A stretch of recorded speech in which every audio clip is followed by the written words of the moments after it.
Have you ever been to a magic show or witnessed a card trick? You always walk away wondering, how in the world did they do that? Well, today I'm going to show you behind the curtains, revealing the trick of the INFJ Introverted Intuition.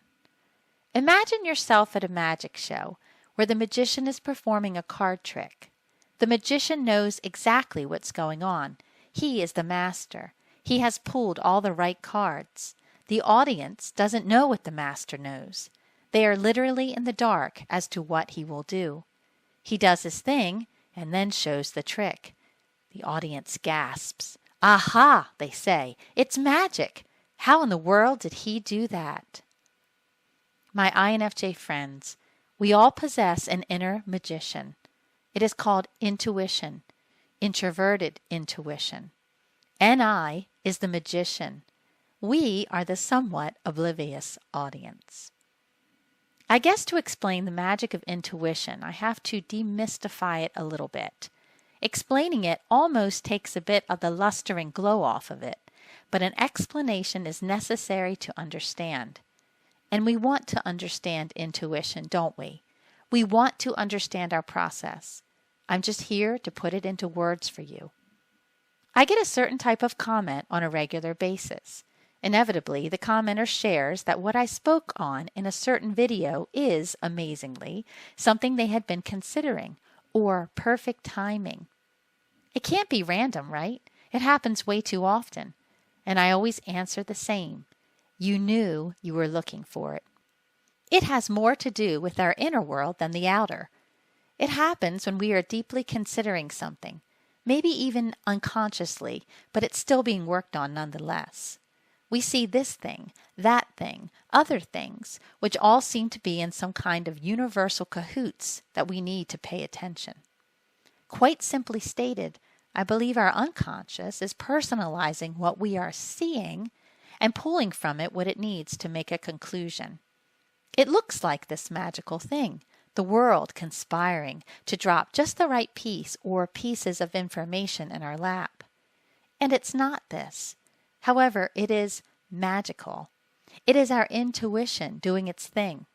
It does its thing while we're busy with other things. How sneaky of you, intuition.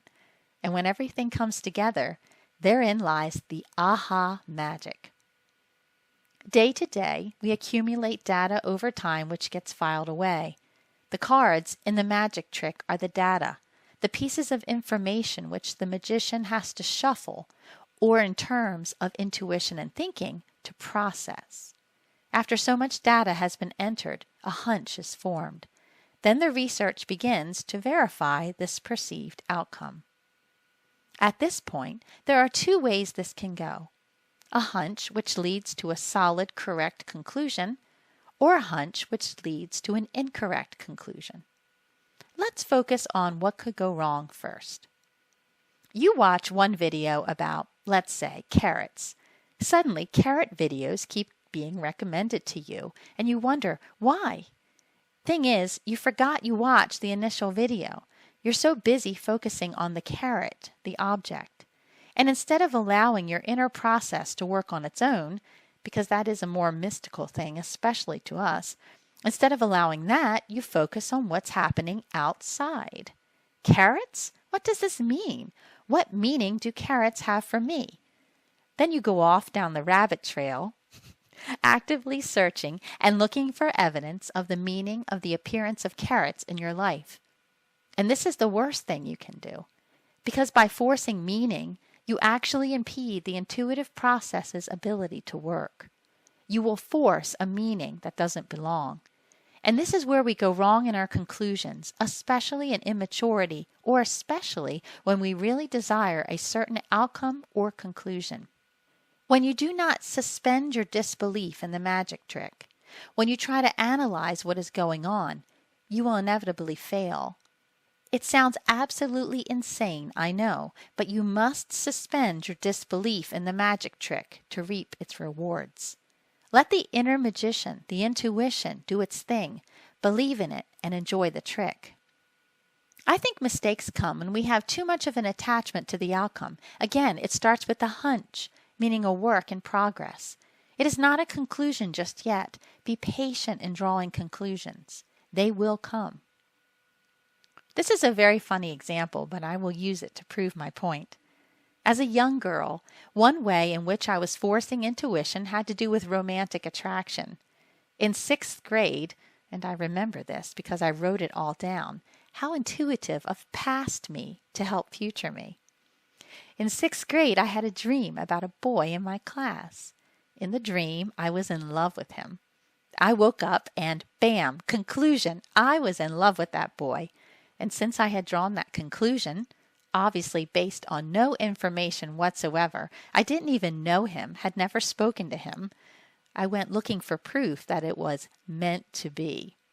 I tried to get to know him. I tried to observe things about him. And every single little thing that happened was interpreted by me as a sign that my conclusion was correct. Every look he gave me, every interaction that happened, was fraught with meaning. Only it wasn't. It was all in my imagination. And obviously that relationship, such as it would have been at that age, never got off the ground. This is a silly grade school example, but it makes a point. Can you think of examples in your own life where you've done this? I encourage you to really consider your own mistaken conclusions. What went wrong? I think you will find that in most cases, you had too much of an attachment to the outcome. Remember, intuition cannot be forced. That aha must come on its own. The more out of touch with your process you are, the better it works. In other words, get out of its way. Stop trying to analyze it. Let it work. Here is a more adult example of how the hunches turn to solid conclusions. Recently, I was studying a person, reading their writings. I didn't go into this analysis thinking poorly of this person. In fact, I went in very open-minded, based on what I initially observed. I did not expect to find a hypocrisy. I wasn't looking for it. Again, this is what I'm getting at. Be careful when you go into situations with a foregone conclusion. It might work out for you, but most times it will not. Introverted intuition doesn't work like that. Like the magic trick, you have to sit in the audience and wait. So, after reading and studying for a while, I started getting this sneaking feeling that there was a hypocrisy somewhere. I could feel it.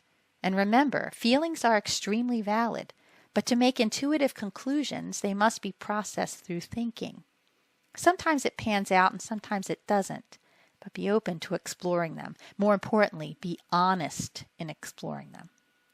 So I felt there was a hypocrisy. I thought I had spotted it. I waited for that aha moment, but it didn't come. I waited some more. I decided to take a look back over the evidence again, the writings. The feeling that there was a hypocrisy was correct, but it was not where I thought it was. What I thought was the hypocrisy was only another piece of evidence. So I waited some more. Sure enough, a day later, the aha moment came to me, and then I had my hypocrisy. This person wrote about a way of life which sounded as if it was a very personal experience, but the way it was written, the writing style, belied the fact that the idea didn't belong to them. It wasn't developed by them. It wasn't their idea. I would expect to see certain evidence if the idea was personally owned, but I did not. Imagine writing about beautiful themes of love and joy and satisfaction and beauty, but writing about it very alien-like, very clinical and unattached and not personal in any way. It wasn't a lived experience. Something didn't add up. That's when I knew. And I won't be the only person to see it. Other people will see it too. This is why honesty to your process is so very important. I don't want to be seen as a hypocrite by others. More importantly, because I love myself appropriately, I don't want to live with being a hypocrite. It's not a good feeling. However, there is forgiveness. Even if your conclusion was wrong, even if your introverted intuition seems to have been proven illogical in a certain instance, do not stop trusting it.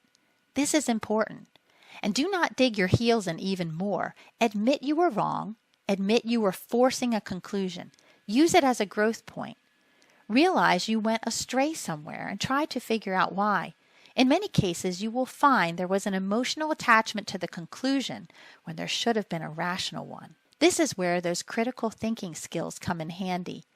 In some cases, you may have been initially wrong, but it's not a time to throw out the baby with the bathwater. Give it more time to see if there is still something there to mine. Once you have learned which aha moments are forced and which ones are not, then it's time to really produce, really create. When aha moments come, we must exhaust ourselves in getting it all out. As I get older, these periods of productivity get more intense. Remember the slow cooker analogy I used? The aha moment is when the timer goes off. It reminds me of my college days as a server in a restaurant.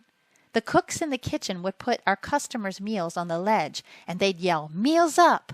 It would be my customer's meal, so I would grab it and go to deliver it to their table. No sooner than I had done that, I'd hear, "Meals up" again. Meals up, meals up. In busy times, I could hardly keep up. But that's a very good sign. Just like in a restaurant, if meals are always up, business is brisk. I know I'm doing very well when the meals are coming out of that slow cooker almost faster than I can serve them up. We will exhaust ourselves. It's not really a choice. It's most unfortunate when those aha moments come at inconvenient times in life, but do your best to simplify your life during those times so you can be productive in this way in whichever means you choose to do so. Writing, art, any creative expression. The reason why developing works of creative expression is exhausting is because it takes discipline. Without discipline, creative expressions cannot fully develop. I do believe Beethoven was an INTJ. He kept a chamber pot under his piano bench because when he was in the throes of those aha creative moments, he couldn't be asked to leave his apartment to use the bathroom. I remember wondering at that years ago when I first read this about him. What could be so important that you couldn't bring yourself to tear away from it to use the bathroom? It's kind of crude, but I totally get it now. It's creative inspiration. Who has time to eat, use the bathroom, do housework, go to a job and all of that when the aha moments come? Unfortunately, worldly reality intrudes in this way, but take my advice and cut corners on the unnecessary so you can spend more time on the necessary. These moments are fleeting, so take advantage of them as much as you can. When we're depleted, we can rest, and resting is very important. That's when the slow cooker starts up again. That's the time to catch up on all the other stuff you had to let slide when those aha moments arrived. Time to put new ingredients back in. And you don't need to think about that. That will happen. Just give yourself experiences where you can access ingredients. This is the time to have some fun, too. Maybe an experience where you can just be. This is when I return to nature. I grab a camera and binoculars, take a quiet walk, and just see what is brought to me out there. Maybe for you it's a meal out with a loved one, a drive in the country, the reading of a long-awaited book. The producing takes a lot of energy out of you. Allow yourself to have time to rest, and do this by just being, just feeling, enjoying experiences which don't take such hard thought. Also, do your very best to communicate your need to your loved ones for creative expression and how you need to exhaust yourself during these times of output. If people don't understand, and you are confident you have communicated your need effectively, get rid of them. Seriously, though, rethink that relationship. Trust me, as you age and develop and grow in your honesty about your process, it's only going to get a whole lot worse. Meals will be up fast and furious.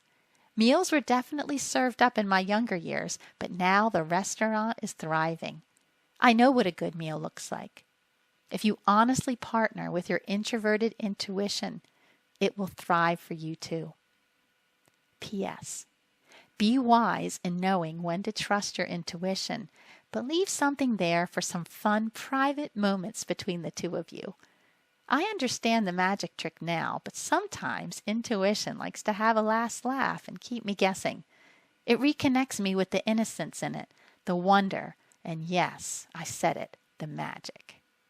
In writing the script for this video, when I started writing about that 6th grade experience, I dug out my diary and reread what I had said about the dream and my experiences with my older eyes, just to make sure I had remembered it right. That boy I mentioned from 6th grade, my friend and I had a code name for him given by me, and I helped her develop a code name for her crush. In that way, we could openly talk about them without anyone else knowing who we were talking about. The 2 code names for our crushes are actual names of 2 individuals who have had a significant impact on my adult life, but who are no longer in my life. Just like those 2 young boys back in 6th grade, these 2 individuals, even though I love them, were never meant to be with me in my maturity. The meaning. It is indeed magic. Thank you, my trusted intuitive friend, for showing me this and reconnecting me to my inner child innocence. It is my wish for all of you that even though I have shown you how to see behind the curtain, even though you recognize the great importance in understanding your process, that you still leave room for the luster and the glow and the wonder of it all.